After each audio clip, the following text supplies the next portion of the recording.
step into the lab, lights hum like a starship dock. Pine logs stacked like data banks in a cube block. I calibrate climates while the timeline bends, writing fungal code loops only mycelium sends. I navigate ecosystems with instinctive precision. Every egg played a portal to a parallel vision. Menaships spin up like reactors at dawn. You want a culture revolution, then you better respond. We fracture the boundaries of the natural order, make Reishi bloom sideways like a space-time border. I'm an Appalachian alchemist, wild ridge born, with a druid's intuition and a mind full of spores. Keep spawning culture. We're the network underfoot, the unseen sculpture. Keep spawning culture. All right. Hello, everybody. I am just sitting down. I am bewildered and befuddled, maybe even discombobulated, but we're going to get this going. All of the above. What's up, Scuba? I'm glad to see you on already. Well, this is Mossy Creek Mushrooms coming in live at you from the state of emergency zone. So, super exciting. I'm drinking liquid gold right now, also known as water.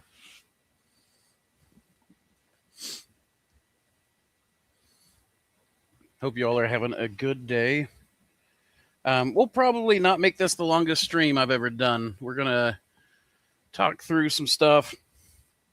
I've got a class to prepare for this weekend, as well as a, well, like I said, just some other stuff, projects I've got to work on. What's up, Andy? I am doing well. Thank you very much for asking. I hope you are also doing well. I was just trying to shovel some food down my gullet right before the stream. A big bowl of Brussels sprouts. So I found one of my favorite things right now is a little freezer bag of fire roasted Brussels sprouts from Walmart. It's like $1.98. You throw it in you take it out of the plastic, but throw it in the freezer for like 7 minutes and bam. Huh? Did I say freezer? You throw it in the microwave for like 7 minutes. You don't throw it in the freezer. Well, thank you, Samantha. I told you I'm discombobulated, guys. It's going to be, I hope nobody records this show. That's what this is going to be. What's up, Pendle? Hey, buddy. Hope you're all well this evening. I am well. Thank you very much. I'm well. It seems like everybody else is. We have a, like I said before, we have a state of emergency where we're at, and it's not because of the snowstorm or the ice. In fact, all that's mostly gone away now. Still a little bit out there. But our city's running out of fresh water, out of potable water. They have something wrong. They say with the filters, but then who knows? I'm getting lots of information from a lot of different places, and who knows what it actually is. But whether it's the membranes or not, they're working on it. And thankfully, you know, we have an RO filter here, and we've still got water pressure where we're at. We're on one of the main lines. So, yeah, Jefferson City provides water for a lot of the surrounding areas. So we've already shut off some of the wholesale accounts. I get it directly from Jefferson Utilities. So ours hasn't actually been shut off.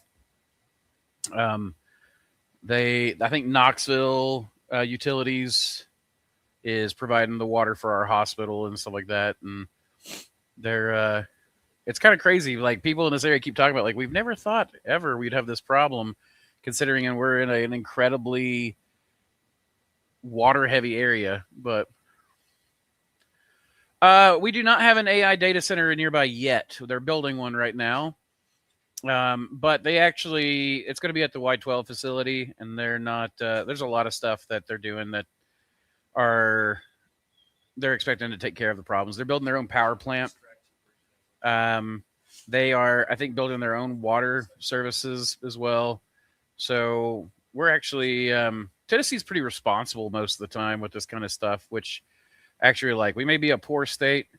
We may be socially backwards sometimes. But we do tend to at least invest in infrastructure. I think Tennessee's got the lowest state debt of any of the states, and it has the lowest personally held debt per capita in the country. So hopefully with the AI stuff, they'll be making good decisions as well. Our town is crawling with police at the moment. The king is visiting on Monday, so security is everywhere. King? You're in the UK, right? Yeah, that's right. You're in the UK. Okay. Keep that cold crap up there. Getting down to 70 tonight. 70 sounds really nice. 70's like perfect. I'm still walking around in shorts for the most part. I was outside earlier today with it's 31 degrees, and I was out there working with Daniel for a short time in sandals and shorts. Yeah, if it was 70, I mean, I'd be out there in the garden. I've actually considered that there's a mushroom farm for sale in Florida. That's in a really good place, and I mean, it's expensive. He wants about $500,000 for it, but it comes with all the clients. It's already making profit, and I have really thought about putting my hat in to the ring for getting that farm. But then I'd have to move to Florida. But when I was in Florida in April, it was really nice. But from what I've heard, about 3 seasons out of the year, it's not like that at all. So, but I would be able to grow all year, and that would be cool. But I couldn't leave home, I don't think. It'd be hard. Samantha's really nodding. But yeah, other than that, we got a class this weekend, so we're doing our extracts class. I had hoped to have just in the background the soxlet extractor set up like back here in the background, bubbling away. But I've bounced around to too many things and needed to eat, and Spantha's working on Patreon stuff, so we're just I did not have the time to set up a good background. But one of these days, I'm going to build a studio, and we'll have a cool studio space where I can sit and make videos more effectively, and be able to do quick setups with stuff like that. I might just go ahead. Oh my goodness! I locked myself on my phone. I could not hit that one. I'm just going to mute it. But and I've been working on some plant tissue culture stuff today as well. So that's going to be neat. I want to try to play around with doing some plant tissue culture work, providing hormones to do roots and or shoots, and then play around with doing extractions on those. So taking that material, growing out, like let's say, ginseng or something, you can grow that out, have the media produce a lot of root tissue, and then testing that extract to see how it holds up. Pendle says, I put my first grow of pepinos into the fruiting tent today. Fingers crossed they go okay. Added the bands as you suggested. Well, that suggestion is based on someone else's suggestion. I haven't really done the banding method. I was going to with the Maitake that we've got going right now. But my Maitake, would you be willing to go grab me a bag of that bag of Maitake off my shop table when you get a chance? You don't have to do it right this second. Like I'll show you how my Maitake's working out. But it is I'm not doing the banding because I found out about it too late for this batch. So, but good luck with it, man. Pepino is a fun one. It's probably one of the best eating mushrooms that I've seen, but one of the more finicky wood lovers. What's up, Tim? It's been so long since I've seen one of your lives. You basically taught me to grow. Big up, Andrew, Samantha. Well, thank you very much, man. Glad to have you back on here. Hopefully you'll learn something. Hopefully I'll help you get an even better grow. Biddle says, just put a 2-inch cut just above the filter patches. I'd read that's good for inducing pinning. So from what I saw, Josiah, I think, was pinning in the bag and then doing the cut afterwards. That's what was on my shop table? Okay. Huh? No. I don't know if we have how many more we've got. So mine's just crawling up the bag right now. I'm getting some of the older tissue air off to the side. It's not as pretty. I was actually really surprised with how well it's fronding. Man, it's hard to see through the plastic. Maybe you can see it here. it's starting to create fronds just inside the plastic. I've not even opened it yet. I do feel like I would, like, it's not a very big yield coming off of it. So, and I think I would get a much bigger yield if I did the banding and then the cut, as you're talking about there at the top. So I'm going to play around with a little bit more Maitake. I've got some more that I'm going to throw in liquid culture after the quality tests come through. And if the quality control test comes through and we're ready to go, I'll do a big 5-liter batch of this, and we'll do a bunch of Maitake. But this is the old growth forest one we found 2 years ago, I think it was, at near the Albright Grove. We'd actually found those. That one, Madron Bald, I think, is where the Madron Bald Trail is where I found that one. So, Maitake is next on my hit list, so any suggestions and advice would be greatly appreciated. Well, I'm glad I actually got to that, start answering that question before I even read it. I don't have a lot of experience with it. I will tell you the way I've done it in the past and the way I've considered doing it again. You see these lobes that it forms right there. Historically, we've always used a bigger filter patch, the 0.5 instead of the 0.2, and then we just let it grow in the bag. And then we would just harvest the lobes. And then we called those antler velvet mushrooms because of the way they felt. And the chefs loved them. They were paying $16 a pound for them. They knew they were Maitake. And they honestly did not care how pretty it looked. So, Gotcha. But yeah, they didn't care how the Maitake really looked. They just wanted really good, the Maitake flesh, so to speak. So, Sean has had enough, says, "Hi, Mr. Reed." Well, hello, Mr. Enough. At least that's what I'm going to call you. So this is the last live stream we've got before our class this weekend. It's our extracts intensive. I'll drop that in the chat here in just a second, the link to it. So anybody who wants to sign up for that, we have our extracts class coming up. This may be the only one I'm doing for the year. I think it is. I think it's the only one I'm doing for the year. And I'm going to be teaching pressure extracts. I'm going to teach the soxlet extraction. I'll be teaching traditional tincture making. And what did I say so far? Traditional tinctures, pressure extracts, soxlet. Oh, and sonic extraction. So I'll be teaching all of those.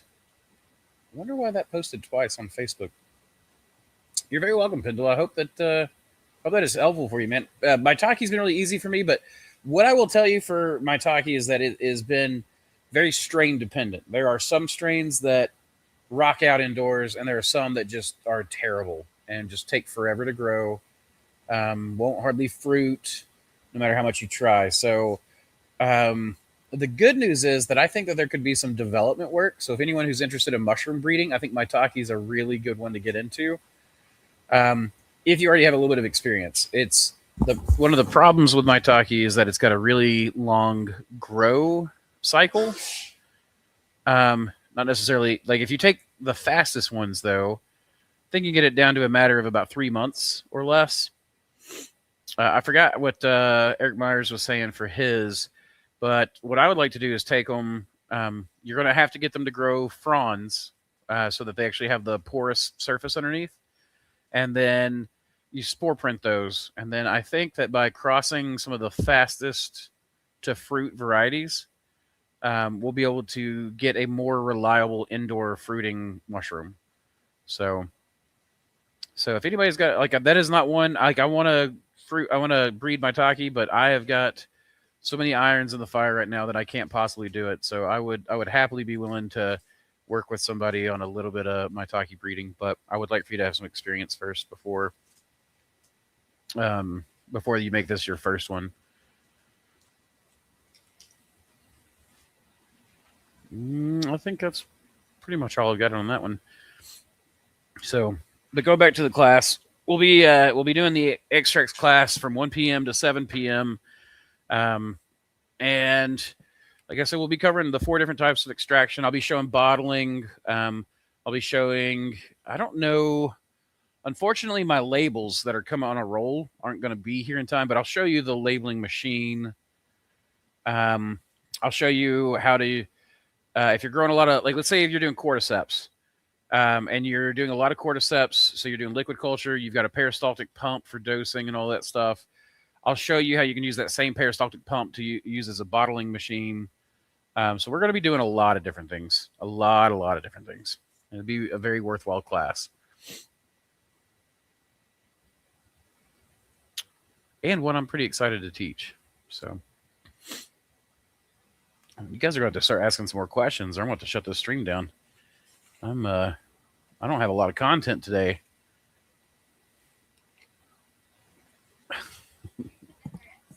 Huh? I'm putting in reps. That's right. Oh, did I tell you? I put that. So I got a. I just showed up and being reliable. I will say that I bought a tiny, instead of my big soxhlet extractor, I bought like a small one that I can just showcase how to do. I don't think I told Samantha this yet either. That small Chinese one, Ben gave me an adapter for the little heating mantle that came with it, because it didn't plug into our, the American outlets. I plugged it up and turned it on, and at first it made a weird noise. I was like, oh, that's interesting. It made a bzzrap, kind of noise. I was like, that's interesting. And it started going bzzrap, bzzrap, bzzrap, and next thing you know, the mantle started smoking.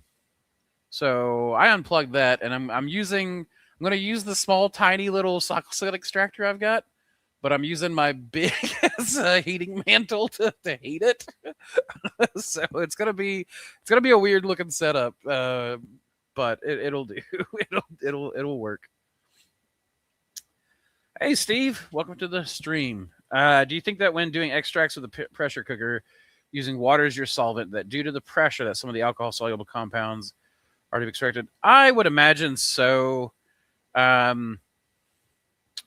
You're using heat and pressure. Now, the question is, some of the stuff that there's not that much that we're after with alcohol as the solvent anyways. And my general stance is, throughout human usage for thousands of years, if you look at how humans have used mushrooms, and we've recognized health benefits from this over the millennia, it's always been take mushroom, boil mushroom, drink tea, perhaps eat mushroom. And that is even down to like Otzi the Iceman having turkey tail and the tender polypore and these kinds of things on it, and even having that stuff in his gut.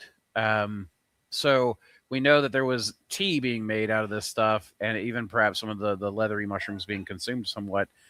We don't really have strong history of alcohol extraction. If you're talking about through herbalism or, pre-medicine times. So with that, I just assume that hot water extraction is probably getting most of what we need, particularly if you're eating the mushroom, like with lion's mane or something. But the pressure extracts may destroy some of the more delicate things, the more delicate compounds and molecules. But I'm not really that concerned with alcohol extraction or even what we're getting, the volatiles, so to speak. I don't know that it, like, yes, I think that it does come out in the pressure cooker, like you're asking. Does that matter? I don't really know. I don't really know how much that matters. So I'll be doing the baths on occasion. The probes are interesting to me, but I usually advise people to stay away from the probes. One of the problems with doing the probes on occasion, and again, this is me being an abundance of caution, but as the horns, the frequency horns in the probes are lowered into the alcohol solution, they do shed titanium nanoparticles from the titanium rod. Now, that's not normally a bad problem. We put titanium in our bodies all the time through surgery and whatnot, and our bodies don't really have a issue with it.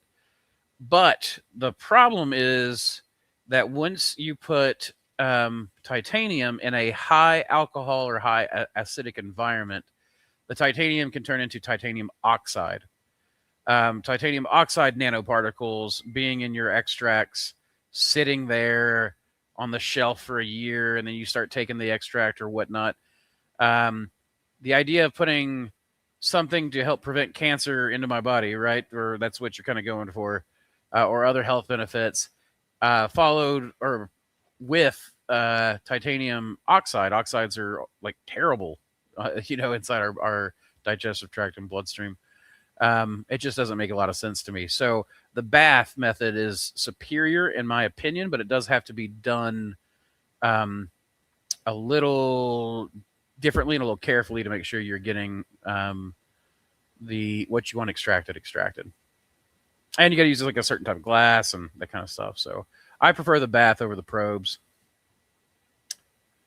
What's up, Brian? Save your bee. Howdy doody mushroom duties. What's going on, Plum? Just read the course description. Looks awesome. Hey, yeah, it's gonna be awesome. Hold on. My Discord is sending me notifications. Oh, and I need to turn my fan on. Yeah, it's gonna be a really fun class. It's one of the ones I'm most excited about.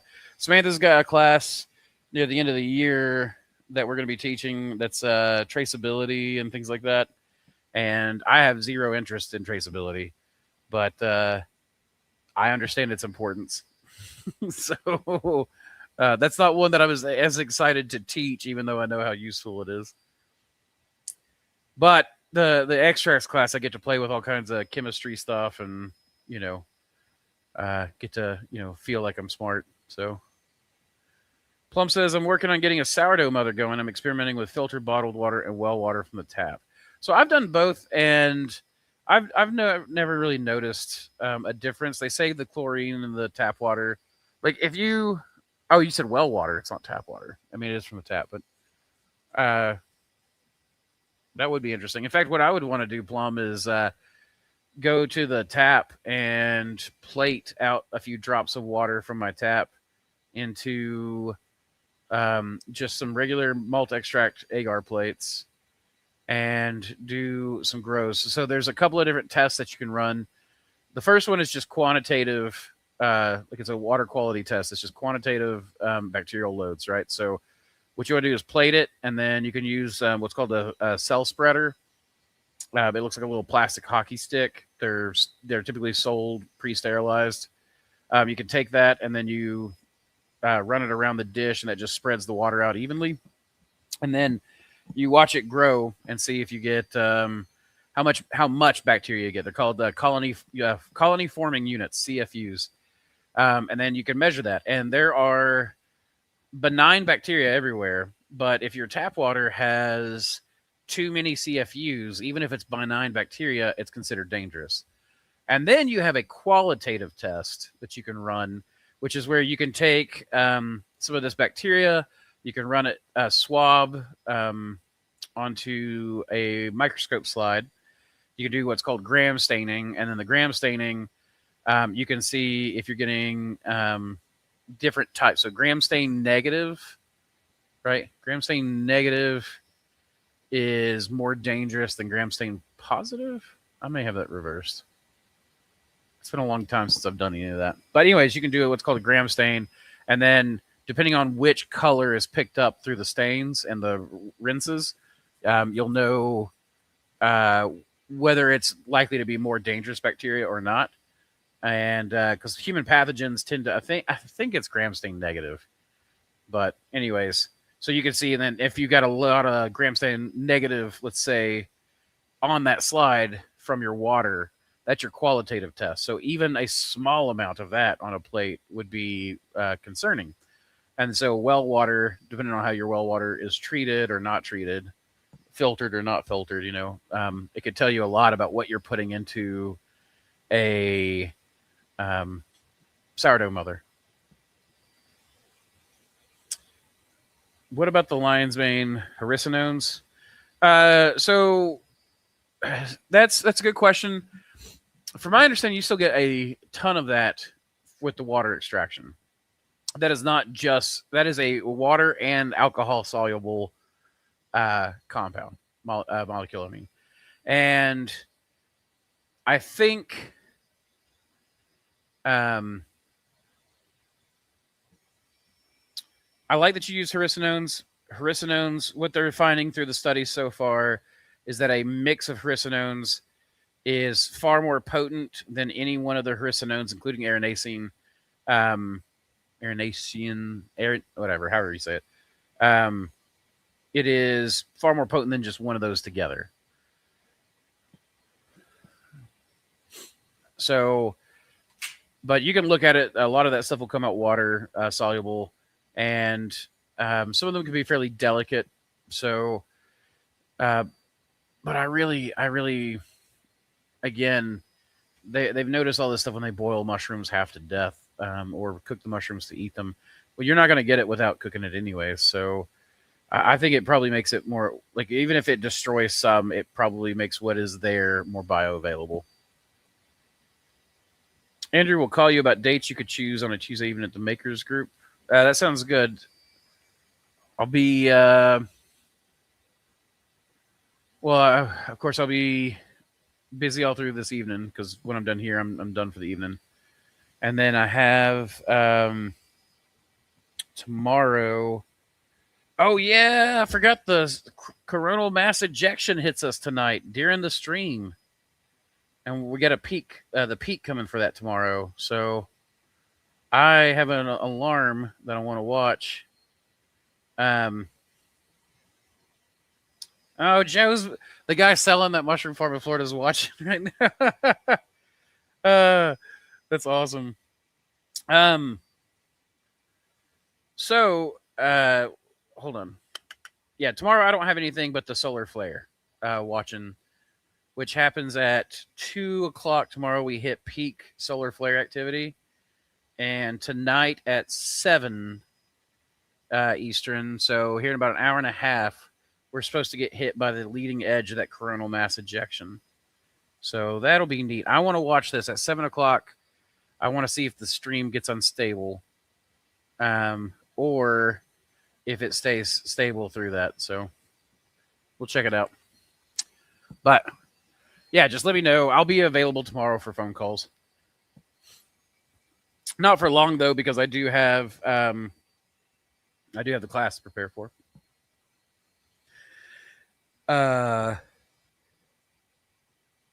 At Namus is always working. I don't know what that is, Plum.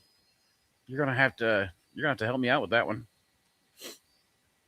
Pendle says the erinacines and lion's mane are alcohol soluble and have very poor solubility in water alone from the research I've done. I mean, yes and no. There's some stuff to be done with the heat and cracking the cell walls. Sonication can help a lot with that. It's not just as simple as a water alcohol solubility thing. Though I think that if you're talking solubility, alcohol is more effective at pulling erinacines. But I'm still not convinced that that's the only thing we're going for. This is the problem with mushroom extracts in general. Sorry, Sean, I'll get to your question in just a second. This is one of the problems I have with extracts and mushroom extracts in general is that we're all trying to dial in a specific thing, right? That we want to pull out of this mushroom. And while I think it's good to be exact, one of the things to realize is that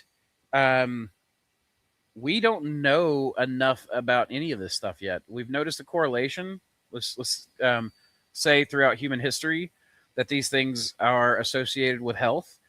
And while we're beginning to understand a little bit about the workings of how that comes together in the body and provides those benefits, we don't understand enough to make any real statements. Now, you can say this compound is alcohol soluble, or this one's water soluble, and therefore we want to do the whole thing. But again, I'm just going based off of the correlation that we've noticed, right? That's what we do a lot of times. I forgot the branch of science where they go looking for medicines, but they go to like these tribes and they'll look at their, like, how they use things herbally or in an herbalistic sense. Then they will go and start to look for what is that correlation there? Is that true? And what is the actual leverage point, right? So yeah, they have teams that go. Yeah, yeah, like so there's bioprospectors that'll go down and try to find the actual genetic material. There's a specific name for this branch of science. Huh? Ghostbusters. Ethnopharmacology. There we go. That's what I'm looking for. Thank you, Steve. I appreciate that. Hmm? Well, this is why I get on chats, right? This is why I do streams. This is why I teach, because teaching makes me better. So, oh, and Tanamis is always working. That was his messed up way of saying Samantha. He must have missed. Is always. She is always. To be fair, guys, Samantha's a second shift worker, so I want you guys to realize I'm not slave driving her all the time, just most of the time. She said it's her personality type. She has a hard time sitting still, and we tend to sleep in and get. We tend to work into the evenings a lot of times. That's just what we've always done. But yeah, so Pendle, I'm absolutely with you on that. Like, it absolutely is alcohol soluble, more so than water soluble. I'm just not convinced that it's the only thing that we're going after, and that you probably get enough of what you need through the water solubility, sonication, pressure extracts kind of stuff, breaking things down. I also wonder how much the precursors of these molecules actually help, right? So if we render something down, it breaks down into its precursor components. How helpful is that to us as opposed to the specific molecule that we're targeting?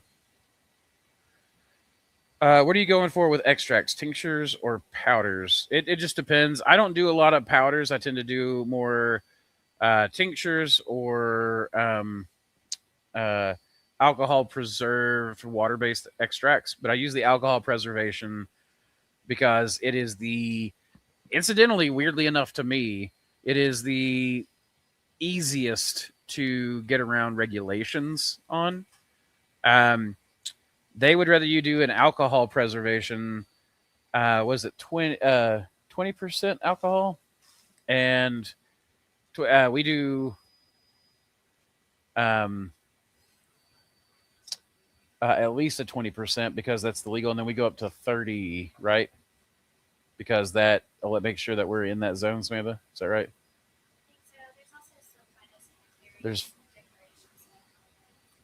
Well, yeah, there's different declarations and stuff, but like glycerin is actually a harder thing to sell a lot of times.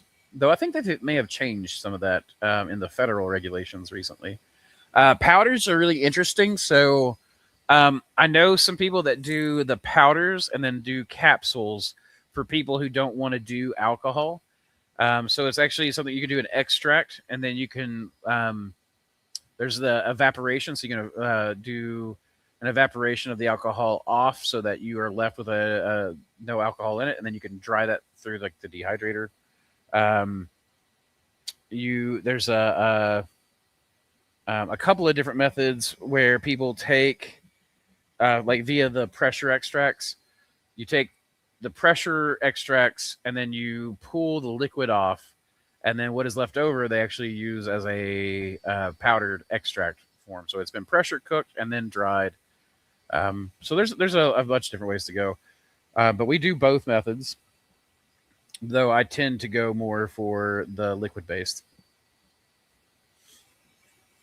What's up, Tyler Ford? Hi, what are some common pitfalls you've seen where cultivators are spending too much labor in their cultivation business process? I see this a lot, actually, in a lot of different ways, and it's almost always unique to that farm. The amount of work y'all like to create for yourselves is unending and infinite, and oftentimes totally unique. But some of the biggest ones I've seen are where people want to trim mushrooms. So they'll harvest and then they'll trim the mushrooms from the cluster. So they trim the caps off. And they might get a little bit more per pound off of it, but there's a lot of labor involved. And then Mixing. The biggest one I've seen over the years, and that still persists, is people getting like these concrete mixers, tubs. I used to do it with a tub and a pitchfork even when I started. But people like to mix their substrate, then bag it, then sterilize it, then put spawn in it, then mix it again. And we just stopped doing that. We just dry bagged everything, didn't worry about mixing it. We would put everything in the bag, cook it, bring it to the lab, put the spawn in, and mix it that time. That's the biggest one I've seen over and over and over again, is people doing that twice.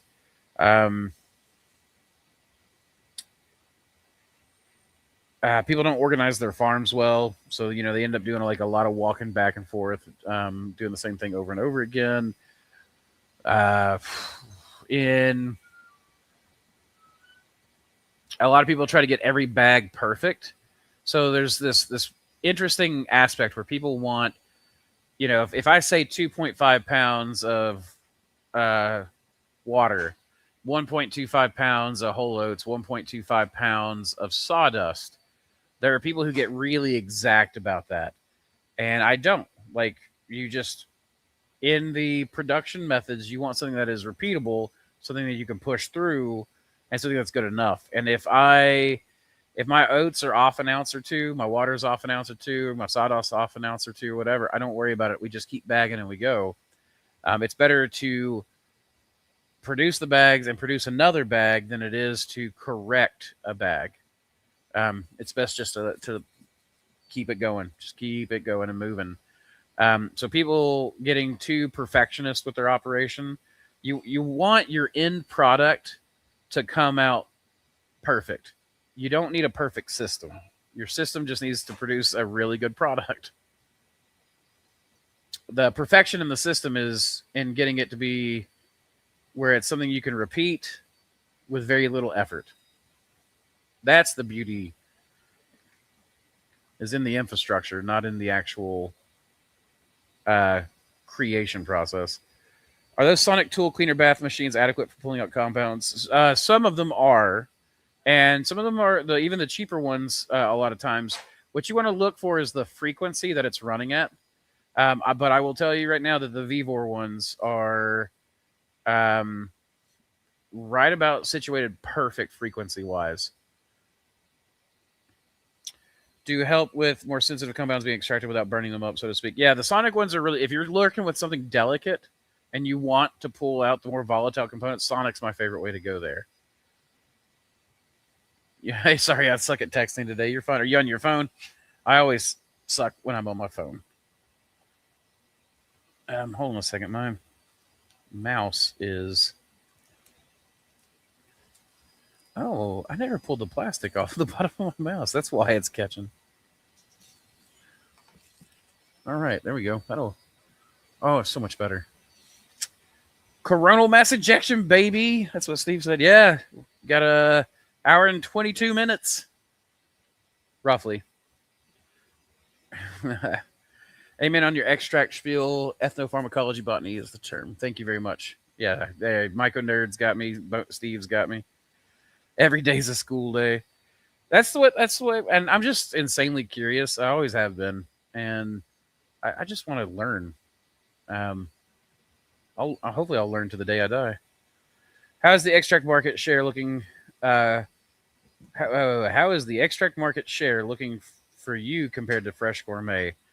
As in, how much do I do of both? I don't do a ton of business into either one, but we do more extracts, I would say, than fresh dollar value wise. We just run a small CSA for our fresh stuff now and grow for ourselves. Most of what we do production wise comes off of our spawn blocks. Like any spawn that we don't sell that's been sitting around goes into our grow room and is grown for the CSA. We do grow something specifically for the extracts though.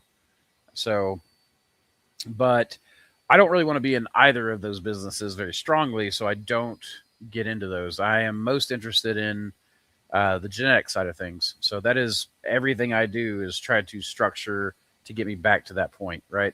Try to find a way to pay the bills and then use that to get back into mushroom breeding.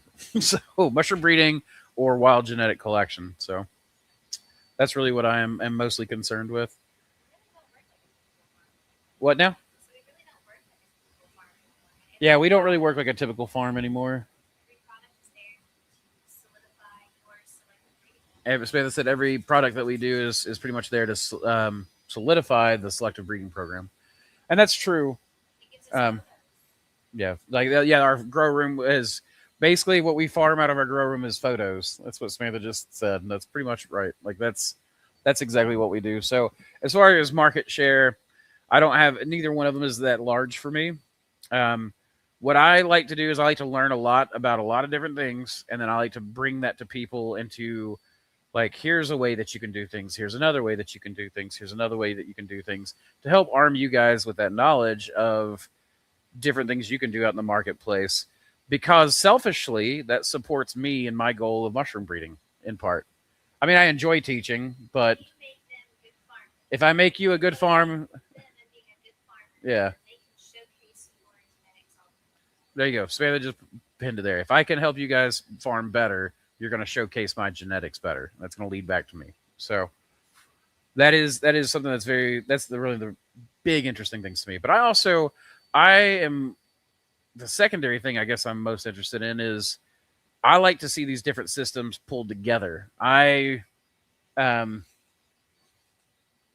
really like, I want to see how mushrooms play with plants. This is one of the reasons why I'm doing the plant tissue culture, because I would like to eventually get to the point where I can grow hazelnut trees with truffle, at the bottom. I'd like to do chanterelles, or I'd like to sell morel inoculated apple trees, all kinds of stuff. So one of the things I'm working right now with is opportunistic mycorrhizal strains of mushrooms like wine caps, and pair them with easy to grow annuals like tomatoes and peppers. So that is probably that's the beginning of what I'm doing. What I'm hoping to do with the stuff I'm working in the lab right now is to hopefully get Samantha. She's much better at slicing off the stuff for the squash mounts but I would like to get some photos through the microscope of the actual mushroom mycelium, the hyphae growing into the cell walls of the plants. So that's some stuff we're going to be working on over the next while, but that's probably going to be a spring project, that kind of thing. So we're going to hit a word from our sponsor real quick, and we'll be right back. Imagine a world where the most unique, rare, and powerful mushroom strains are preserved, studied, and shared with growers like you. That's exactly what we're building with the Mycologium, a living archive of fungal biodiversity, sourced from the wild, expanded in the lab, and made available for researchers, growers, and curious minds alike. But here's the best part. You can be a part of it. If you're a bioprospector, a forager, or just someone who loves finding cool mushrooms in the wild, you can send in your samples. If you send me in a wild mushroom and I can successfully clone it, I'll send you back a cleaned up culture of it. If you send me a culture that you've already cleaned up yourself, I'll send you one for our library, ready to grow, experiment with, or add to your collection. That's right. Culture for culture. You help expand the library, and you get something amazing in return. The goal? To preserve fungal diversity, to give people access to new genetics, and maybe, just maybe, to discover something truly groundbreaking. So if you've got an interesting mushroom, a rare find, or a strain that deserves a place in the archives, send it in. Let's build something incredible together. The Mycologium, preserving fungal biodiversity, one culture at a time. Want to learn more? Hit us up, shoot us a message, and let's keep spawning culture, y'all.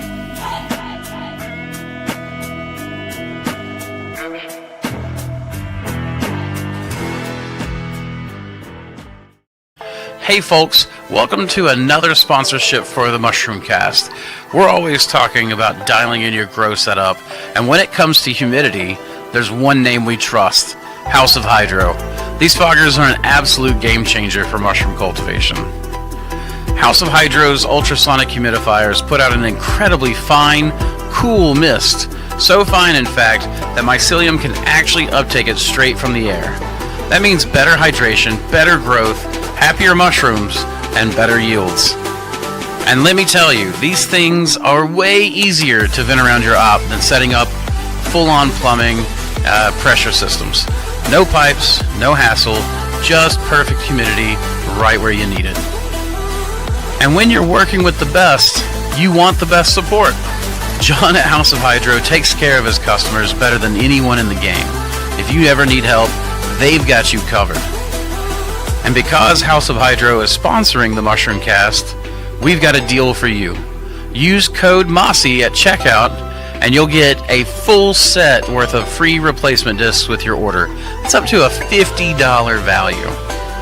Get yourself a House of Hydro fogger. Your mushrooms will thank you. Keep spawning culture, y'all.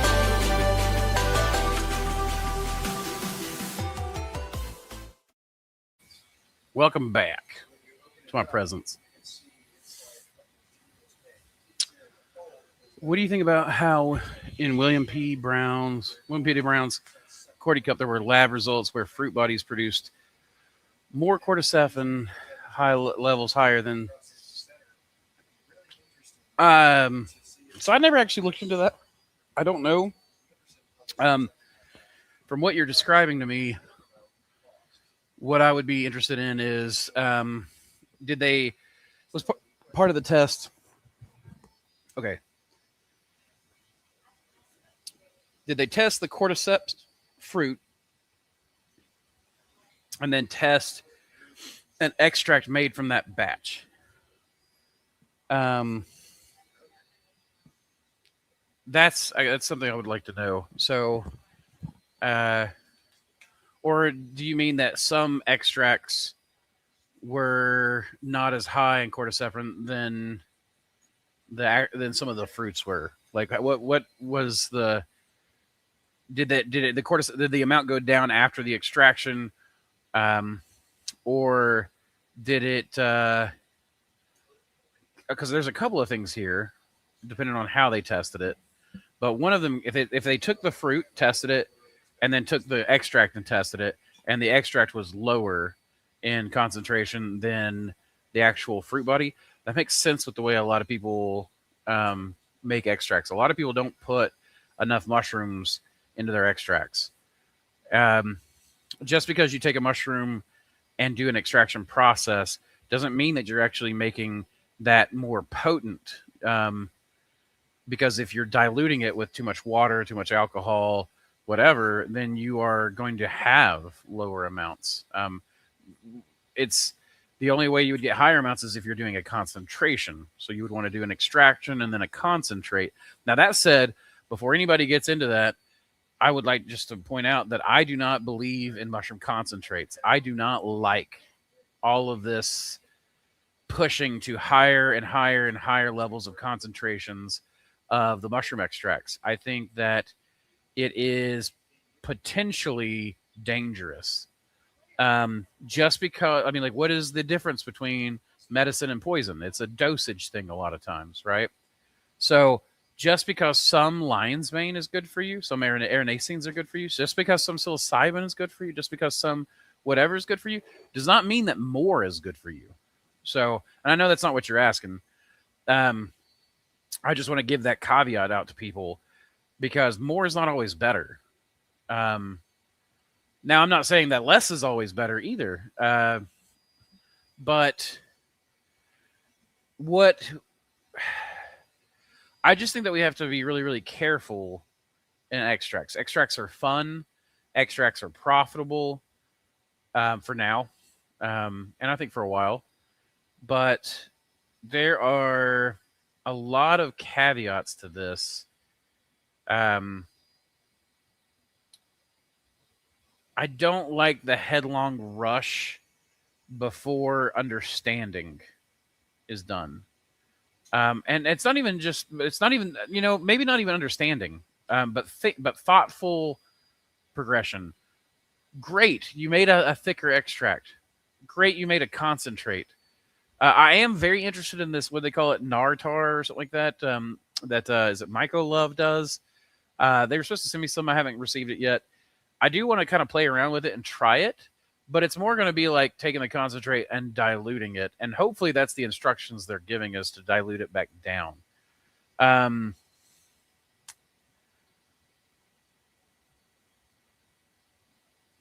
But we seem to have this headlong rush where people go, "Oh, that's cool. I got to do more of that." Because some of us so-called experts, and yeah, sure, I guess I'm a so-called expert at this point, but don't just fucking listen to some guy on the internet, man. I mean, like, I'm a guy on the internet. William P. Brown's a guy on the internet. All of us are just guys on the internet. Most of us are self-taught. And I'm not saying that that's bad. I admire him for being self-taught. I admire myself for being self-taught. Right? I just like to admire myself. But I admire Samantha for being self-taught. Like I admire Alan Rockefeller for being self-taught, and he's one of the highest experts in my opinion on a lot of things, Myco. But you still got to be careful, and we got to ask why. So always be asking why. Okay, great. Not how did you do it? That should not be our first question. Why did you do that? Why did you do that? That should always be our first question. So I just want to make sure that I'm very careful in this, that I am, yes, I'm going to teach as much as I know about extracts, but it's going to be very qualified. And when I say by qualified, I mean it's going to be qualified with statements of, you can do this. This is what I think of this, that kind of thing. So, but as far as his Cordy cup, like I love the concept of the Cordy cup, and the psilocybin cup and all the other cups that they're doing. I think these are super great. Actually considering maybe doing an oyster cup or something like that with some of my genetics, you know. But it's just, I just want to make sure that people are understanding of this, that more is not necessarily always better. So, but also your extraction technique has just as much to do with how much of your compound's going to be there as the genetics. But your genetics also play that high part. But also your media. A lot of people don't realize that certain styles of media will help switch on and off certain enzymatic pathways. This is one of the reasons why I'm working on a block powder. This is not a block powder that I think that everyone should use. It's a one that I hope is very popular and people use, but it is specifically there to help produce larger amounts of secondary metabolites. Secondary metabolites could be pigments from spalting fungi, could be medicinal compounds from the medicinal mushrooms, like cordycepin's a secondary metabolite. It could be psilocybin, that's a secondary metabolite. It could be any of these things. But again, we have to make sure that before we put it in our blocks, why are we putting it in our blocks? Why do we want more pigment? Why do we want more of these things? You know, so interesting. Yeah, more is not necessarily better. Yeah, and it's the bioavailability of the tincture. In the test, is that what you mean? Is in the test that they're testing for the bioavailability, not the concentration? What's up? Hey, Colin, would it be possible to make a steam sterilizer with a hydro tent like your sauna using metal wire racks so that there's space between the blocks to shorten the steam time? Yeah, for sure. You're just going to have a powerful enough steam generator because so the most I'm ever going to be able to produce at my elevation is going to be 209 degrees Fahrenheit. Because once it boils, you know, where it's boiling should be around 212, but that's only at sea level. I'm higher than sea level, so the higher I go up, the lower the boiling point is. So my steam will only be about 209 degrees at best, but I've got to not only produce 209 degree steam, I've got to produce enough of it can fill that volume of a room. But you can absolutely do it. People do it all the time. They do it with shipping containers. They do it with fridges. They do it with tents. What I would do if I was going to do it or build a steam room, is I'd probably just frame a wall in, put plastic or put the foam insulation board like 2 inches all the way around the thing, and then seal it on the inside, and then make a steam vent where I can vent the steam out so that foam board doesn't absorb all that water.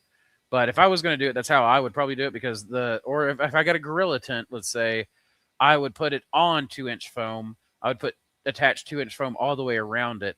This is going to help you hold in that heat. So I would do something like that.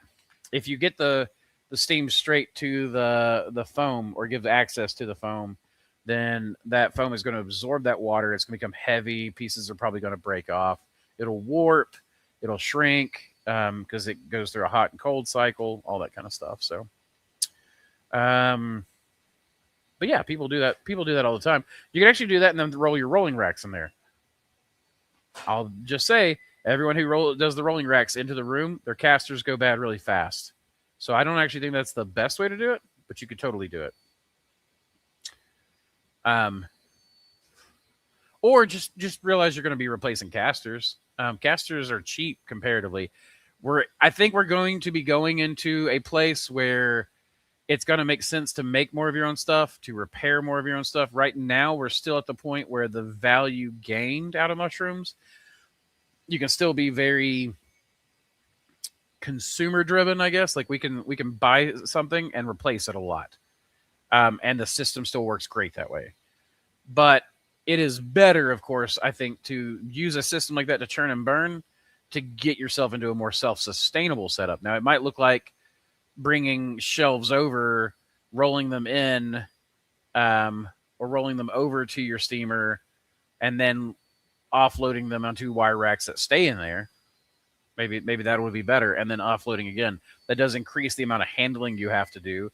So you have to figure out, how much is the handling, the double handling, costing me compared to the cost of replacing casters? And if it works out really well in your favor of replacing casters, then that's just what you do. You just buy a big box full of casters. As you see them going bad, you just bloop, yank it and replace it and make it a maintenance schedule. Autodidacts are cooler than college kids. I like to think so, but I'm an autodidact. But no shade to college kids.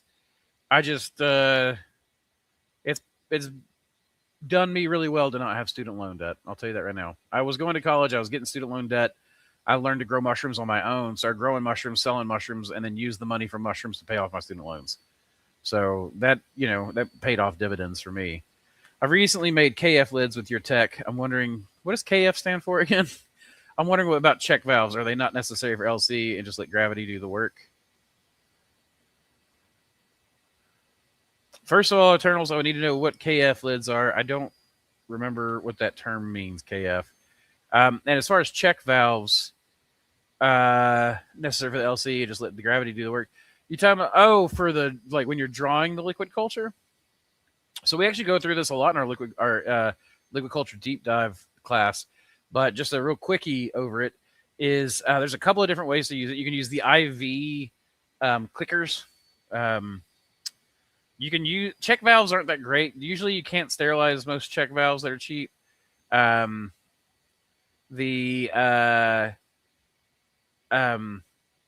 clickers work because they're pretty much disposable, and I usually I don't even I've been using the same one for a while.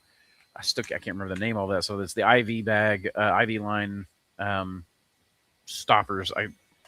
I can't remember now, but the you can use that so you can put a syringe on, open that, draw, close it, pull your syringe off, put a new syringe on. When I'm doing it the way we draw, we don't need to worry about any of that because we actually use a pump to draw most of our stuff now. And in the instance that we need like a one-off, we just use a needle through a port. But you can let gravity do some of the work. If you mean what I think you mean. I've even seen people use an air pressurized system where they're pumping sterile air in, and they can use that to pull. But I've not really worked with that much. But check valves tend to be messy. They tend to clog. They tend to not work super well unless you're getting really expensive ones. And then even then, like if they're plastic or anything at all, it's really hard to get ones that sterilize. So I'm not real big on check valves. I prefer the IV stoppers, and the again, just a pump or something like that is the best way to go, I think. Also, if you're going to draw directly from the tube and you don't want to worry about all that stuff, you can make the tube really short, and that helps a lot as well. But it's not my favorite way to go for that. You can draw Oh, what do you call it? Excuse me. You could draw uh, a syringe or two. They might have some partial air in them, but if you lay the jar on its side, then it oftentimes doesn't just fall right back down. But you have to be careful that it doesn't just leak out as well. So there's some stuff playing around with it. KF, I think, is the main company. The blue lids. Oh, okay. So you're talking about like the media bottle lids. First LC I bought came with one and just confused me. Oh, really? Somebody's selling with the check valves? Interesting. The LC lid. Interesting. Yeah, I've had people sell it to me, or not sell it. I get a lot of people sending me different lid designs and things like that, and some of them have been pretty clever, but I just don't think are the right solution. There's a lot of really good engineers out there, but a lot of engineers are really bad at overall design. They get really good pieces, I feel like. I want simple systems, things that I can focus on really easily, things that I can repeat, off the shelf components. Like so, to me that's the better way to go if I can. But how much time we got? About an hour, 59 minutes till coronal mass ejection. You guys don't start asking some more questions, I'm gonna have to leave.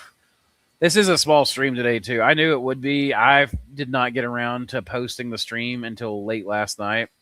And I knew that as soon as I did that, I was like, man, I waited way too long. Because it doesn't give people enough time to hit the notify me button. So. But there'll be some other things I can pull up here in just a second.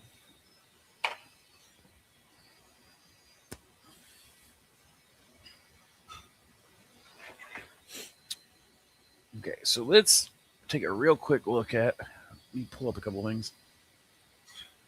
Do you watch Ben Davidson's Suspicious Observers? I'm not familiar with this. Hold on, let me look it up.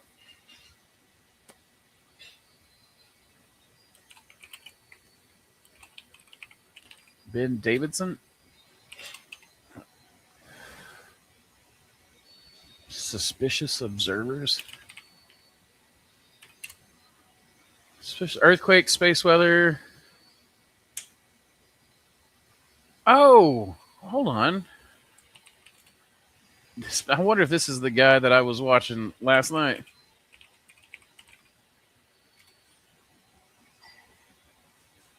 Oh, no, this is not the one that I was watching last night. Okay, I was watching a different guy. No, I have not watched him. Should I be watching him? Is it Space Weather News? Suspicious Observers?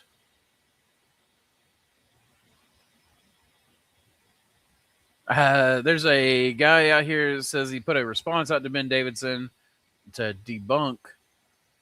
I don't see massive G4 solar storm nearly destroyed human civilization featuring Ben Davidson. That's on Tim Pool 2 months ago. Okay, so no, I'm not actually that familiar with this guy. I think I've seen him in passing a couple of times, but I don't know anything about him. I think it's Space Weather News now. Okay. I mean, I don't know anything about it. You're welcome to tell me some stuff about it. I always reserve the right to delay judgment for myself.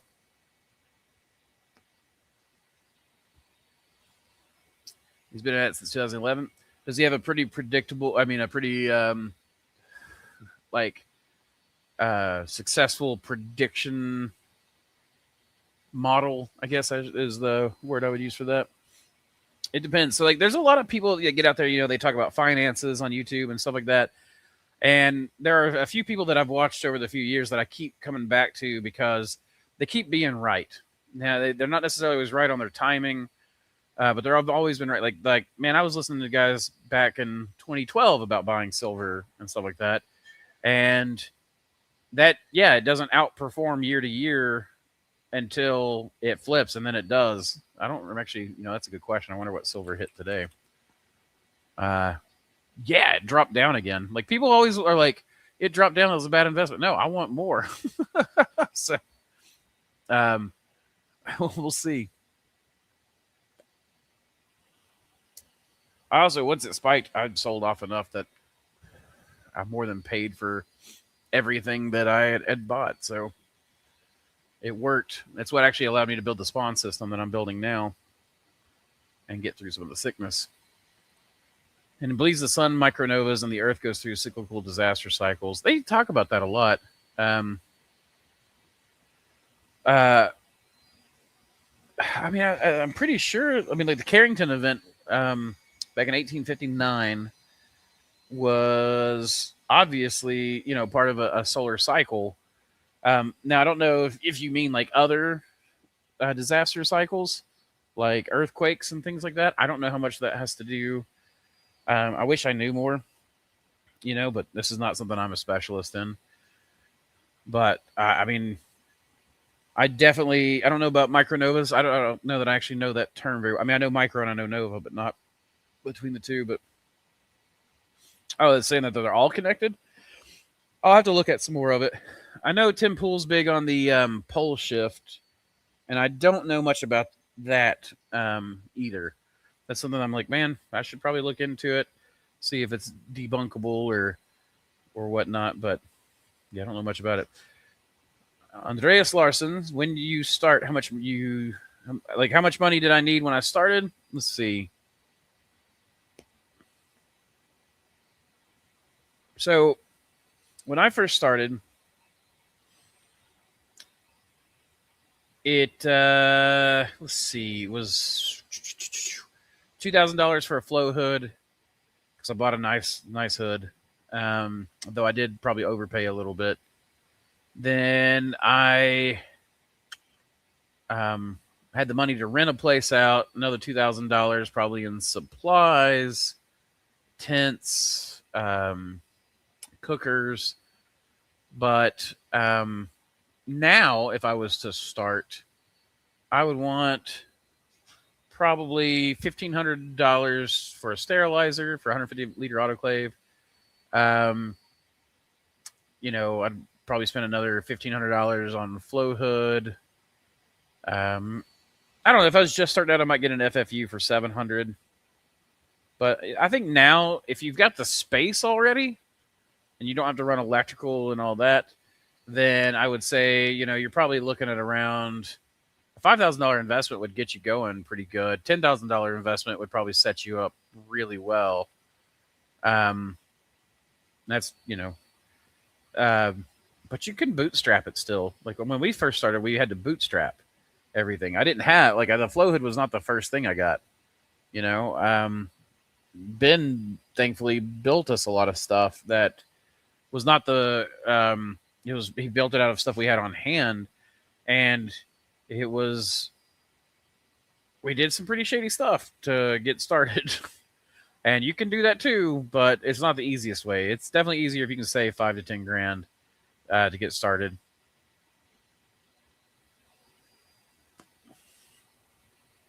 Ben was one of the first when it comes to the pole shift. See, again, I wish I knew more about that. I don't actually know how likely that is. I don't know what that would actually entail, what that would do. I've got no clue about any of that stuff. So maybe I'll have to listen to a little bit and see what he has to say. So if we all die in about an hour, then I love you all. Well, the good news is that it wouldn't be dying right off the bat. The bad news would be it would be slower than that. We might all lose communication. I don't think that's likely. Let's see. 609. Yeah, I don't think that it's likely. Now we might lose communication. I wonder, even now, even with a small one, it can make networks a little unstable. So if the stream, starts getting a little bit difficult, I'll definitely stop then, if we make it that far. But the idea would be that it hits and it basically messes with the transformers. Most of your small devices at your home would probably still work had they had electricity and your phone wasn't plugged up at the time. Again, the peak's not till tomorrow.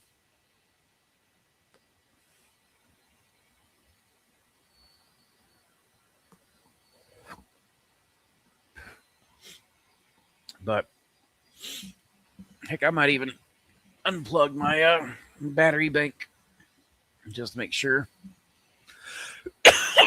We'll see how that goes. Heck, What would be cool is if nothing happens, the coronal mass ejection, kind of hits a little bit, excites the atmosphere a bit, and our mushrooms start going crazy. That would be cool, right? So if over the next week your mushrooms start going crazy, let me know, and then we'll start trying to track this, see how well it does. Mushrooms like disturbance events, anyways. Maybe it'll tickle them a little bit.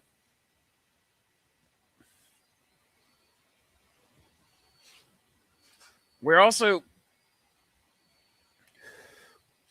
I'm working on the plant tissue culture stuff. And one of the big things that I'm working on right now is I want to try to get away from the Murashiga Skug media, the MS media.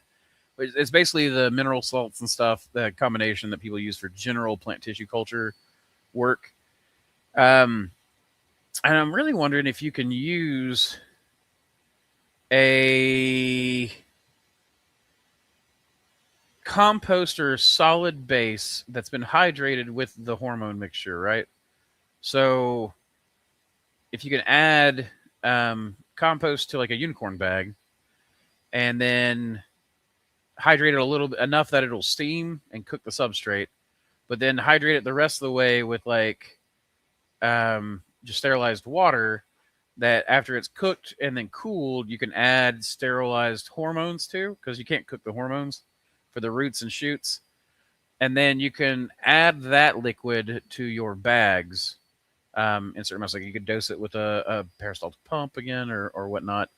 But if you have all of that kind of hooked up, would you be able to get roots and shoots in a solid medium that's been sterilized with seeds that have been chemically sterilized on the outside, and grow it in a little bit more of a natural-ish way? I know it's the sterilize the outside and all that stuff, but it's not natural exactly. But it would.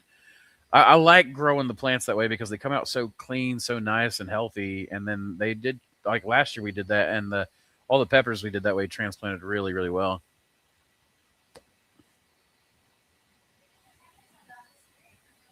Do what? We did some on Dr. Solarians, and some of them did really well, and some of them did not do like some peppers liked it and some peppers didn't. And I was surprised to see that a single species would react so differently. But then when I really think about it, I guess I'm not that surprised. So, can you gift me some liquid culture? I can sell you some liquid culture. I want to start from Greenland. Well, so I mean, I can definitely sell it to you, but you're gonna, you've got importation stuff that you got to do. We can provide a phytosanitary declaration. But yeah, it should be up on YouTube. It was up a little bit ago. We've had people commenting. It says right now that I've got people on YouTube. So it should be up on Facebook and YouTube at the same time. But yeah, I mean, like, unfortunately for international stuff, it's more expensive for me. So shipping is more expensive, and as a general rule, I don't gift things. If you don't have the money for the strains, no offense, but you probably should be saving up money elsewise.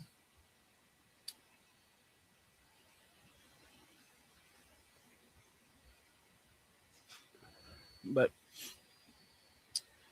except in like disasters, and when people have personal disasters and stuff, I'll do with that a little bit. But yeah, Andreas, I feel you, and I've been there, but it's better to start slower that way,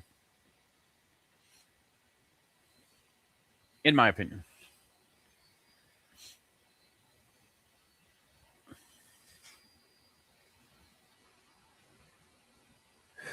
So I have the Soxlic extractor. I think I'm going to do Cordyceps for the class on Saturday. Cordyceps Soxlet extraction. And that'll be neat because we'll set it up. We'll get it going at the beginning of the class, and then we'll keep coming back to it as it works. So I'm pretty stoked about that. We'll do a water and alcohol with that. And then I'm probably going to I might try air-cooled condenser to begin with. But barring that, I'll have the water jacket ready to go. Actually, I should start with the water jacket. But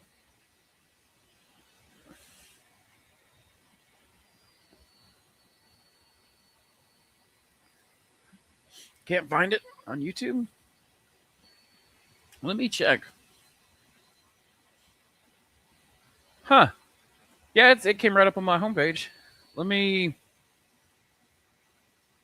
I wonder if I wonder if it'll let me put it.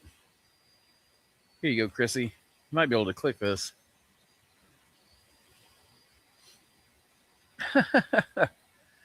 There we go. And hello, Chrissy Stormborn, Dallas. About to move a couple of lines veins over to sub. I've only used wheat bran so far with oysters. It is my understanding lines vein doesn't like wheat bran as much as masters. They may hear, so it shouldn't be hard. I mean, I think it grew fine for me on wheat bran. You just want to, like, I find that I wanted to use a lot less wheat bran than what you would use supplementation rate wise for like soybean hulls and things like that. Lion's Mane did well for me on. It's done well for me on whole oats and sawdust, pine pellets and soy hulls, pine pellets and oats. It didn't do super well on straw. Oysters seem to they like straw just fine. The Lion's Mane not so much. Lion's Mane does even well for me for like just on straight sawdust sometimes. So, but yeah, you can use wheat bran. I just don't like the thing I don't like about wheat bran is that it usually comes in a powder form, and it's like a glue. You know, like it just doesn't want to mix as well. Should be hard to, yeah, it should be hard to, yeah, in Alabama, it should be hard to source soy hulls at all.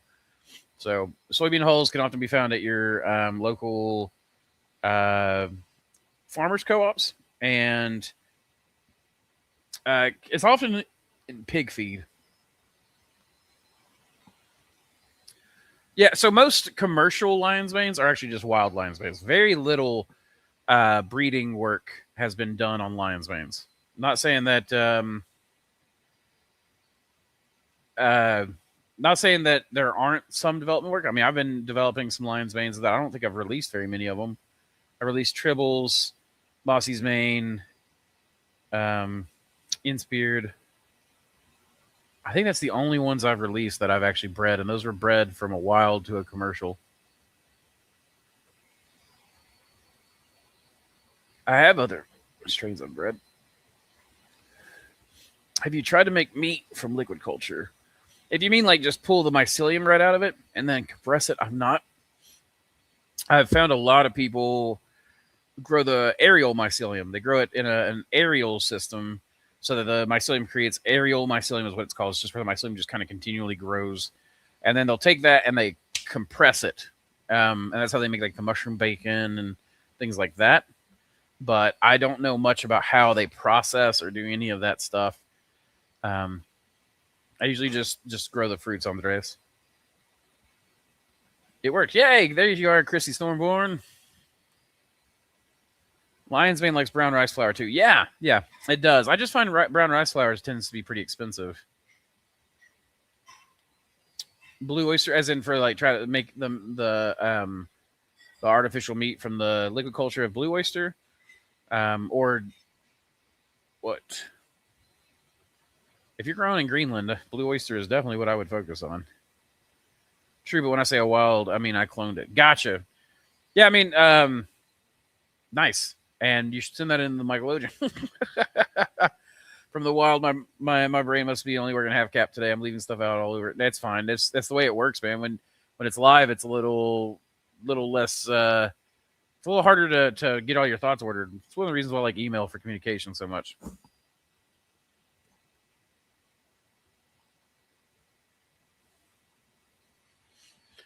But yeah, the wild ones.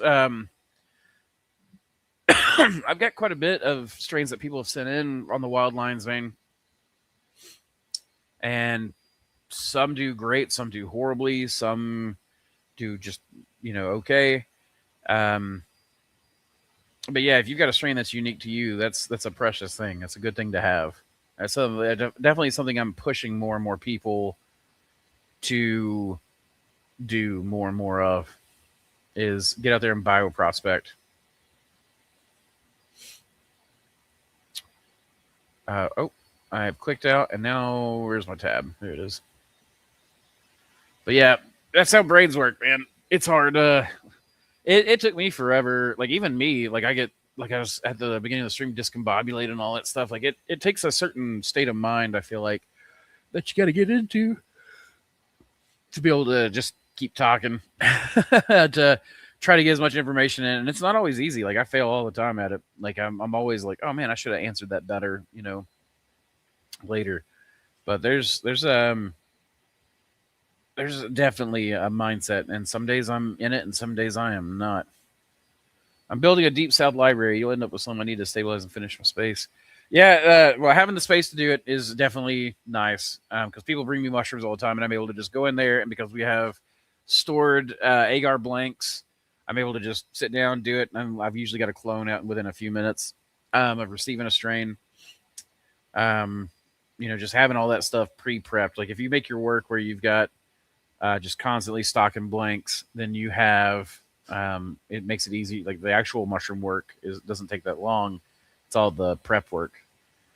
And so if you just do that as a regular part of your weekly load, then it makes it a lot easier to do that. But I think it's a good idea to build a deep south library of genetics too, because the southern growers in the United States have just been, they've not really been prioritized. And to be fair, the deep south is not the strongest mushroom culture anyways. It kind of takes a lot to get people into it, to get them to try it. A lot of them have just tried portobellos or buttons and aren't super into it. So the culture is growing in the South, and I think that having some genetics that work in the South is going to be really, really handy in the future. I have 2 blocks of Black Pearl King, 3.5 weeks in incubation. I don't see any pins. Thick white Mason is growing up the bag, fully colonized. Should wait until I see pins before fruiting. No, I'd go ahead and fruit it. If you're just going to fruit it like an oyster, just go ahead and fruit it. About 3 to 4 weeks is what I would expect Black Pearl to be ready. We're actually about to inoculate. I guess I'm going to do it tomorrow. I was going to do it tonight, but I don't want to do anything else tonight. I'm tired. I think that we got like 4 liters of Black Pearl liquid culture going, and that'll be going into about 20 bags. 40 bags tomorrow. But that's one of my Black Pearl's a super good one. I am so jealous of whoever bred that one. The mushrooms definitely grow faster than I can. We're gonna change that mindset in my area. No one knows. Yeah, it takes time. Like that was the thing is I had to build. I had to build a customer base, and it takes time to build a customer base. In an area like that, and a lot of it's free samples. Just you have to be willing to grow a lot of stuff for free, and you want repeat business, right? Because when you're in an area where people are either afraid to try the mushrooms or convinced they don't like mushrooms, those people that buy and keep coming back every week, those are the people you really want. That's how you build the base of your business. And that's what you can grow your business on, is those repeat customers. In an area where people are more, less mushroom averse, I guess you should say, that it's a little bit easier to get one-off sales regularly, like at markets and stuff. But even then, I would say your foundational customers are going to be those repeat customers. And it just takes time. And what's nice is when you get a repeat customer, that pays dividends, and it makes it easier to get the next repeat customer, and makes it easier to get the next repeat customer. And by the time you've got the 5, 10, 15 repeat customers, you start getting a wealth engine built, right? And that wealth engine will build itself eventually. Once you get to a certain tipping point, it can build itself. That's my dad. I don't know if you want to answer it for me.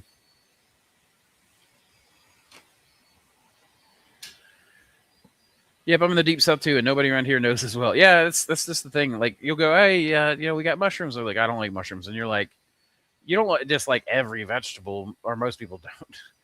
It's like saying I don't like Brussels sprouts, or I don't like vegetables because I don't like Brussels sprouts, which I love Brussels sprouts. But it's like, no, you just don't like Brussels sprouts. You might like this one or that one, or you got like mushrooms are a whole kingdom, and people don't realize that it's a whole. It's not just a whole kingdom of opportunities of species to grow. It's a whole kingdom of new flavors and textures and things like that. And yeah, it's essentially all fungal, but it just takes time to build that stuff up. Have you had much success with using LC to substrate with black pearl kings, or better to go with grain? It's usually better to go with grain spawn first for oysters. Oysters, there are ways to get them where they go from liquid culture to substrate pretty regularly, but it is oysters are going to be more reliable off grain spawn. Still, there are easier to eat substrates you can use. There's ways that you can get your mycelium in oysters to already be enzymatically active and take to the substrate better. There's peak viability is one thing. Like if you wait till the LC is no longer in a peak growth phase, sometimes it won't take. It's a little spottier, but it's possible. It's definitely possible, but it's a little tighter around.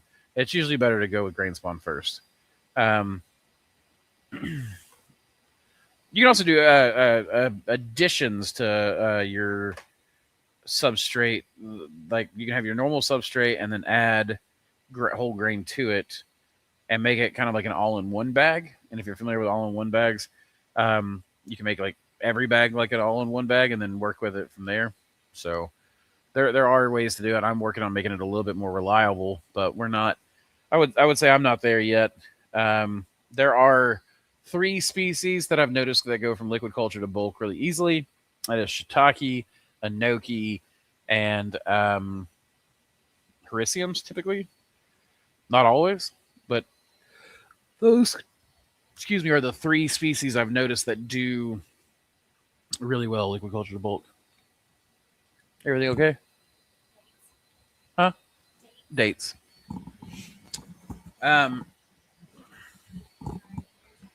So, yeah. What's up, Skinny Wheels? Recognize that bike. I did not recognize the name, but I recognize the bike, so it'll take me a while. I only knew about the Buttons Porto for most of my life, and I thought I didn't like mushies. That industry had it unlocked forever. Not anymore. Yeah, it's growing. It's people are getting more and more different fungal flavors and textures added to the markets and their locales. So as that happens, I think like man, fry up some maitake and hand that off to someone who dislikes mushrooms and see them change their mind, because maitake is like one of the best. Shiitake to me is just amazing. It is one of the best. Is one of the closest things to a meat replacement you can get to. Like I think that I could go meatless if I had plenty of shiitake. Wouldn't want to. I'd still rather have a shiitake top steak, but I think I could. But yeah, it's changing, and anywhere the Scots Irish, English, Barbadian cultures, that kind of stuff. They see like German cultures wherever the Germans settled in the United States seem to be a lot more open. The Dutch, of course, the Asian communities. I have found for some reason that the Mexicans in this area love mushrooms, and they love to pay cash for them. They do not seem to mind. They don't seem to. I mean, they don't react the way that the Scots Irish descendants and culture in this area react towards mushrooms. They gobble them up. They seem to love them. I never knew that. Like whenever I lived in Mexico, which was for a short time, granted, was in North Mexico, and from what I was talking to one of my buddies here, when he bought some mushrooms, I was like, dude, how in the world? It's been years ago, of course. I was like, why is it that I'm selling so many mushrooms to Mexicans? And he's like, oh, dude, we love mushrooms. I was like, really? And he's like, yeah, that's a common thing. And I was like, well, I didn't realize that. And he's like, yeah, but you lived in North Mexico. If you go down to the South Mexico where the forested areas are, seemed like it was a bigger part of their diets and stuff. They were used to it. So, I don't know. it's changing, and I'm glad for it. Did you see the supposed new research regarding Prototaxides, the huge ancient fungi Stamos used to talk about? Now scientists are saying that it's an entirely different lost kingdom and not a fungus. That's even cooler in a way. Yeah, like, oh my gosh. I wish I knew I mean, how many lost kingdoms of life have there been? I know there's been whole family groups that we've lost over the time. Like, you know, the non-avian dinosaurs are just gone, right? That's a whole tree of life. But that's not a kingdom, right? Because other animals existed and they are animals. So what does that look like? How many other, like crabs? There's a great video on YouTube somewhere where I was like, why do things keep evolving into crabs or something like that? And they show crabs through the fossil history, and it's like just over and over and over again, things that look exactly like crabs have evolved, and then it's like an evolutionary cul-de-sac. They get there, they are successful for a time, they die out, something else re-evolves in that way. So it's an interesting predicament, I guess. But it does make me wonder about kingdoms. How many lost kingdoms do we know of? I'm looking forward to the extract class. Unfortunately, I won't be able to attend live. I'll be watching my daughter kicking booty at the district wrestling tournament. Hey, that's cool. Get yourself a wrestling daughter. I think my daughter would be good at that. She's got an aggressiveness to her. I think that could be harnessed in some sort of combat sport. Though I think she's more of a speed demon than anything. Want to go fast. All my kids want to go fast. I've always wanted to go fast. Well, I'm excited that you're excited about it. I'm sad that you won't be there. It's always harder to teach when people aren't there. So, but I am glad that you have time with family and that you're getting to connect with your daughter in that way. And that is worth more than any class there is, really. So, but I am tiring out quick this time. I told you guys I've been really, really, really just tired. I've not been sleeping well the past couple of nights. I don't know what happened. It's like I got to a certain age, and all of a sudden I just wake up in the middle of the night, and I'm just up. Span and I were talking about this the other day. We actually had a mentorship in last year. We were talking to him about this, and he was like, yeah. He's like, ever since I turned 40, I think is what he said. He was like, I just started waking up at like 5 a.m. So, and I was like, yeah, that sounds about right. It's mine's a little earlier than that in the morning, but I've always been a night owl. So, you know, if I go to bed at midnight or 1 or 2, it's weird for me to wake up at 4 or 5 in the morning and then be up for hours and then just be tired all day. But, and I even backed off of coffee. I backed off of caffeine. I think I'm going back to mate tomorrow, though. We'll see how it goes. The first couple of days of going back to mate, I'm always just like, this kind of tastes like grass. But then after that, I feel amazing, and I love it. And I always put Cordyceps, lion's mane, in my yerba mate as well. But, all right, guys. I guess I'm going to end it then. In 30 minutes, we're all going to... Oh, that's right. Samantha took my phone. 30 minutes. Be on the lookout. Let's see if we get any news on that coronal mass ejection. Otherwise, guys, I'm going to go chill out for the rest of the evening. If you guys... what was I going to say? Yeah, if you guys want, that class is Saturday. That'll be from 1 to 7 p.m., which, I mean, class might end a little early depending, because extract's something we can go pretty quick on. Thank you, baby. So I appreciate you guys jumping on here. I'm sorry I got it out so late. The notification last night. That's make it a kind of a shorter stream and whatnot. But I'll try to have next week's up by Monday. So I appreciate you all. Have a good night. Thank you. Keep spawning culture.